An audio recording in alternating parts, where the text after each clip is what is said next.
Subscribe कीजिए गुरु ज्ञान channel को और बेल आइकन दबाइए लेटेस्ट वीडियो सबसे पहले देखने के लिए।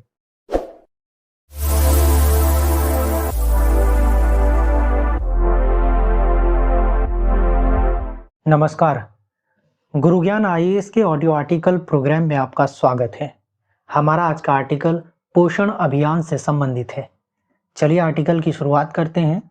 नवंबर माह में जारी राष्ट्रीय परिवार स्वास्थ्य सर्वेक्षण का 5वां संस्करण भारत में कुपोषण की स्थिति में धीमी गति से सुधार का संकेत दे रहा है।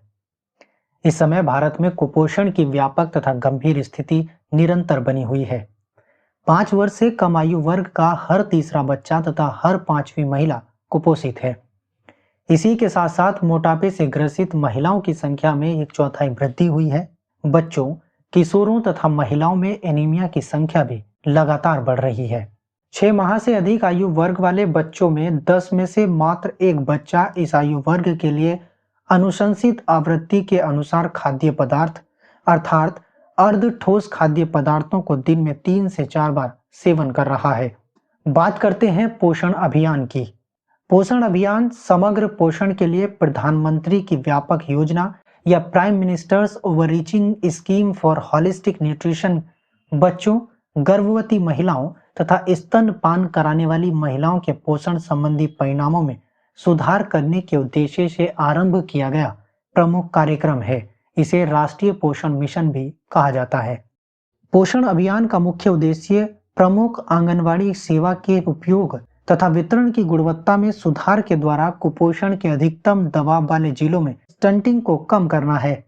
इसके साथ ही पोषण अभियान महिलाओं तथा 1000 दिन के बच्चों तक कई सरकारी योजनाओं तथा कार्यक्रमों के लाभ पहुंचाने के लिए स्पष्ट रूप से एकीकृत तथा समन्वय की आवश्यकता को इंगित करता है। राष्ट्रीय परिवार स्वास्थ्य सर्वेक्षण 5 भारत के परिवारों के सैंपल पर आधारित एक व्यापक तथा बहुचरणीय सर्वेक्षण है। NFHS 5 यानी राष्ट्रीय परिवार स्वास्थ्य सर्वेक्षण 5 विभिन्न क्षेत्रों में प्रमुख निष्कर्षों को बताता है। इसके साथ ही क्षेत्रों में सुधार के मार्ग में आने वाली कमियों के कारणों को भी इंगित करता है। अब बात करते हैं राष्ट्रीय परिवार स्वास्थ्य सर्वेक्षण 5 के निष्कर्ष और देश की स्थिति की। जीवन के प्रथम 1000 दिन यानी गर्भावस्था के 270 दिन तथा जन्म के उपरांत 730 दिन के दौरान दिए गए अन्य उल्लेखनीय तथा आवश्यक पोषण की कमी के फलस्वरूप कई नकारात्मक प्रवृत्तियां भी जन्म लेती हैं।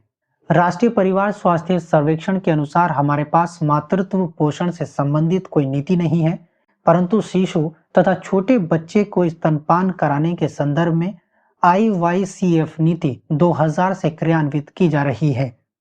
IYCF प्रारंभिक 6 माह के लिए स्तनपान तथा प्रभावी नर्सिंग तथा इसके उपरांत स्तनपान के पूरक के फलस्वरूप अर्ध ठोस पदार्थों के सेवन जैसी क्रियाकलापों को सुनिश्चित करता है, परंतु अभी भी यह सशक्त रूप से व्यवहार में नहीं आ सकी है। राष्ट्रीय परिवार स्वास्थ्य सर्वेक्षण 5 के आंकड़े यह बताते हैं कि अर्ध ठोस पदार्थों के पूरक आहारों पर भी ध्यान देने की आवश्यकता है। 6 माह से अधिक आयु वर्ग वाले 10 बच्चों में मात्र एक बच्चा अनुशंसित आवृत्ति के अनुरूप पर्याप्त आहार का सेवन कर रहा है। इस समस्या का मुख्य कारण सूचनाओं की कमी है, क्योंकि इस तथ्य को नजरअंदाज नहीं किया जा सकता है कि 20% कुपोषित बच्चे निम्न समुदायों से संबंधित हैं। इसके अतिरिक्त अधिक वजन वाली माताओं की संतान प्रायः कुपोषित होती है। संतानों की देखभाल करने वालों को प्रायः यह ज्ञान नहीं होता कि 6 माह से अधिक उम्र वाले बच्चों को कब, क्या तथा किस प्रकार खिलाना चाहिए। वे यह भी नहीं जानते कि इस आयु वर्ग में भी स्तनपान आवश्यक होता है। IYCF की निम्न स्तरीय प्रथाएं मोटापा, सूक्ष्म पोषक तत्वों की कमी तथा वयस्कों में गैर संचारी रोगों की संभावना में वृद्धि जैसी स्थितियों के बढ़ने में योगदान करती है। कई बार माता पिता अनुचित भोजन से होने वाली हानियों से अनभिज्ञ होते हैं। यह अपनी संतान को घर में बनी दाल, दही, सब्जियां, अंडों के स्थान पर पैकेज्ड स्नैक्स खिलाने पर स्वयं को गर्वान्वित महसूस करते हैं। कई बार 6 से 8 माह के आयु वर्ग वाले बच्चों को खिचड़ी के स्थान पर पानी वाली दाल खिलाई जाती है।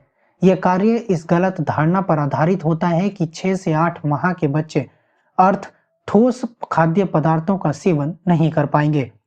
राष्ट्रीय परिवार स्वास्थ्य सर्वेक्षण के आंकड़े स्पष्ट रूप से यह बताते हैं कि जीवन के महत्वपूर्ण प्रथम 1000 दिनों के दौरान पोषण देखभाल में सुधार के लिए आवश्यक कदम उठाने में असफल रहे, जबकि यह राष्ट्रीय पोषण मिशन की एक आधारभूत रणनीति थी। देखते हैं इन समस्याओं के निपटान करने में किस प्रकार के हस्तक्षेपों की आवश्यकता है। स्वास्थ्य कार्यकर्ताओं तथा चिकित्सक दलों के द्वारा समय समय पर परामर्श अनिवार्य होता है।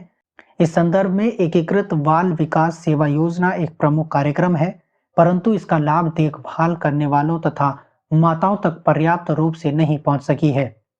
इसके विपरीत सार्वजनिक स्वास्थ्य व्यवस्था जो ANC child delivery, PNC home based new born and young child care तथा टीकाकरण जैसी सेवाएं प्रदान करती हैं, उसे गर्भावस्था से लेकर बच्चे के 16 माह तक हो जाने के दौरान कम से कम 15 से अधिक बार माताओं से संपर्क होता है।